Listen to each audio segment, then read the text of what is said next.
kedermawanan mereka yang viral, terutama si Putra yang terkait dengan korban 1100 itu cerah. Termasuk saya udah lama belum ketemu si Atta, dia juga minta doa ke saya tentang banyak hal lah, dan alhamdulillah mereka bisa. Mereka semua ketemu di studio MNC di acara saya. Semalam selesai acara itu kita bikin vlog bertiga terkait tentang hujatan dari netizen persoalan sedekah yang diposting itu. Padahal saya tahu betul baik Atta maupun Putra yang diposting dan yang nggak diposting itu jauh lebih banyak yang tidak diposting. Itu yang kemudian netizen lupa. Dan si tujuan si Atta sama si Putra itu juga untuk memberikan inspirasi dan motivasi kepada para followernya. Saya pikir ini bagus, maka saya dukung. Bahkan semalam spontan itu si Putra ngasih giveaway untuk kru saya di TV itu 100 juta lebih tanpa diminta. Saya sudah bilang, saya nggak mempraktekkan giveaway di sini. Saya pikir ya cuma hafal. Ternyata sampai seperti itu. Kenapa yang mereka berdua saya undang? Karena kebetulan mereka berdua itu kan sama-sama owner dari klub bola yang sama. Dan si Atta maupun Putra itu banyak konsultasi dengan saya tentang klub itu, tentang bagaimana memanage sepak bola. Karena kebetulan saya juga komisaris dari PSS Sleman. Jadi saya banyak tahu lah tentang bola. Itu ceritanya. Karena terlalu seringnya mereka dapat bulian, jadi ya sudah dianggap biasa saja, Justru kemudian itu yang menjadikan mereka produktif, lebih kreatif. Jadi basicnya Atta itu kan sebenarnya bukan YouTube. Basicnya Atta itu kan jualan. Dulu membuat YouTube itu sebagai sarana untuk jualan. Kemudian dia sendiri tidak menyangka ketika justru YouTube-nya itu menjadi income bagi dia. Awalnya itu. Ya, ternyata di musim pandemi seperti ini mereka dituntut lebih kreatif jualan dan ternyata mereka mampu itu. Nah, saya pengen kisah mereka itu ditonton oleh banyak orang yang kemudian memberikan inspirasi kepada para netizen di Indonesia.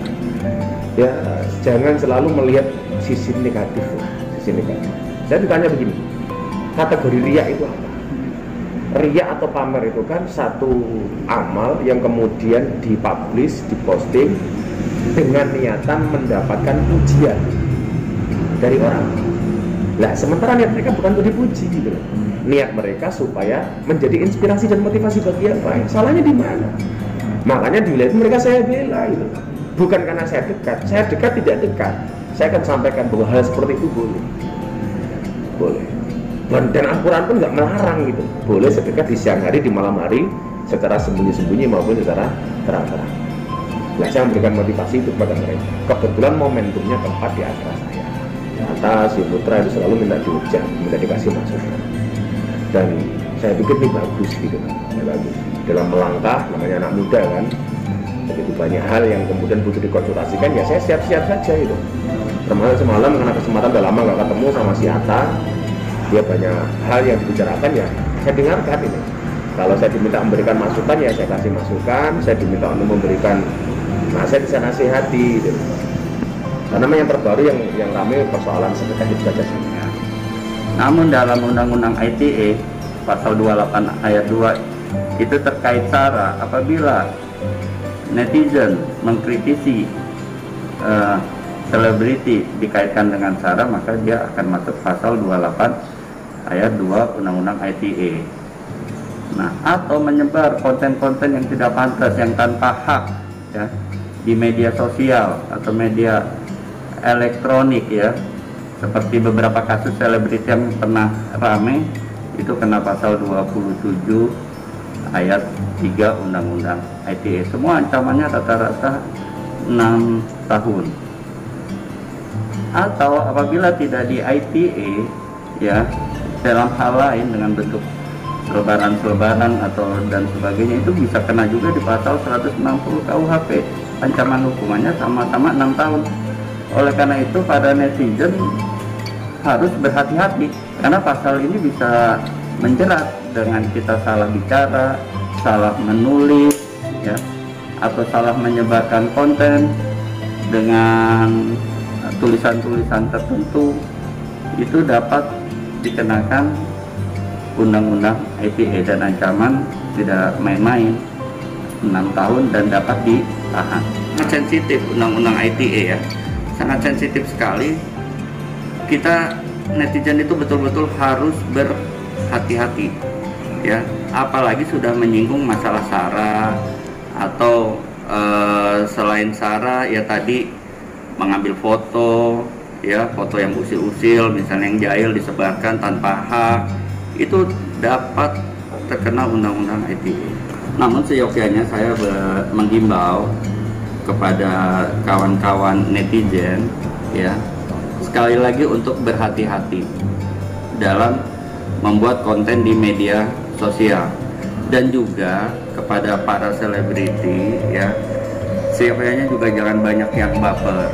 Kalau bisa semua masalah diselesaikan secara musyawarah di luar pengadilan. Namun apabila mereka secara musyawarah di luar pengadilan tetapi masih melakukan hal yang sama, silakan, itu boleh diproses hukum. Tapi untuk sementara, untuk meringankan beban aparat penegak hukum karena banyaknya laporan-laporan dari masyarakat, dari selebriti, sehingga kasus itu banyak sekali kan, membuat aparat penegak hukum kerepotan. Oleh karena itu saya menghimbau agar diselesaikan di luar pengadilan dulu. Apabila itu tidak dapat ditempuh, baru kita masalah. Asal jangan pribadi ya, pribadi dibawa, istri dibawa, orang tua ikut dibawa-bawa, itu sudah keterlaluan. Netizen itu udah di luar batas ya. Tapi kalau masalah pekerjaan ya objektivitas saja kan. Pekerjaan ya, kita kerja bagus atau tidak bagus kan memang orang lain yang menilai ya. Tapi jangan dibawa ke masalah keluarga ya, seperti orang tua atau istri. Saya melihat undang-undang ITE ini banyak memang yang mengatakan ini pasal karet. Saya juga beranggapan begitu. Namun setiap kejadian itu kan unik-unik, berbeda-beda. Ya, baik dari elektroniknya atau ujaran-ujaran itu berbeda-beda. Ini adalah hal yang unik. Bisa juga bahwa memang ujaran itu sudah bukan karet lagi, memang sudah pasti penghinaan seperti itu. Sehingga itu tergantung dari kasus per kasusnya. Ya, kasus per kasusnya. Kalau pasal karet mungkin dianggap tipis, dianggap multitafsir sehingga dikatakan pasal karet. Padahal belum tentu juga. Kalau itu sudah jelas penghinaannya, hanya mempertegas saja. Jadi jangan sampai multitafsir. Kalau undang-undang itu tidak boleh multitafsir. Misalnya menghujat yang seperti apa gitu kan. Menebarkan kebencian yang seperti apa, itu harus ada penjelasan. Menurut saya begitu. Jangan asal benci atau kita merasa tersinggung ya, akhirnya merasa dibenci, akhirnya membuat laporan. Padahal belum tentu perkataan itu menyinggung seseorang. Bisa jadi orang lain yang kebetulan mirip atau serupa atau profesinya hampir sama, seperti itu. Itu sudah keterlaluan kalau sampai masuk ke ranah orang tua dan istri kita, ya kan? Nah, itu menurut saya sudah keterlaluan. Sebaiknya diproses hukum agar menciptakan efek jerah kepada netizen-netizen yang sudah melampaui batas itu, kalau menurut saya. Ya, kalau buat netizen tidak selesailah dengan kata maaf ya, karena menurut saya maaf itu mudah sekali diucapkan. Oleh karena itu harus ada efek jerah, harus dilaporkan, dan untuk netizen ini dijadikan pengalaman ya, agar netizen-netizen lain yang tidak mengulangi perbuatan yang seperti ini. Sehingga media sosial jadi media yang damai, bukan untuk menghujat ya, media yang dapat mendidik, begitu kan, media untuk menjadi persaudaraan, bukan menjadi permusuhan, penghujatan, apalagi mengkritisi SARA atau body shaming kan, seperti itu tidak pantas sekali ya. Saya berharap kita belajarlah dewasa dan